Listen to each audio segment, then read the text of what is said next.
সুপ্রিয় দর্শক, আমি আবারও আসলাম আপনাদের মাঝে নতুন আরেকটি বিমানের খাবার নিয়ে। হ্যালো আহমেদ রোহান। সুপ্রিয় দর্শক, আমি আবারও শেয়ার করতে আসলাম ঢাকা টু কলম্বোর দিকে যে ফ্লাইটে আমরা এসেছি সে বিমানে খাবার নিয়ে। ভিডিওটার প্রথমে আমি বলে যাচ্ছি যে ভিডিওটা সবার জন্য না, যারা বিমানে উঠে নাই এবং কি তাদের জন্যই, কারণ যারা বিমানে উঠেন তারা তো জানেনি কোন ধরনের কোন ফ্লাইটে কী খাবার দেওয়া হয়।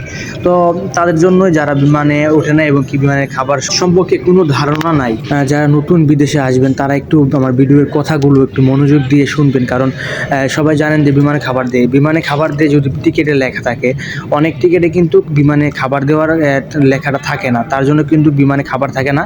তো 5-6 ঘন্টা কিন্তু খাবার না খাইয়া থাকতে হয়। তো যারা বিমানে খাবার থাকে না তারা কি করবেন, এই দোকান থেকে শুকনা খাবার রুটি এবং কি কলা রুটি এবং কি পানি সহ নিয়ে কিনে নেবেন। কিনে নিলে কিন্তু বিমানে খাবারটা খাইতে পারবেন। কারণ 5-6 ঘন্টা বিমানে বসে থাকলে কিন্তু আপনার খাবার খাইতেই হবে, কারণ পেটে খিদা লাগে।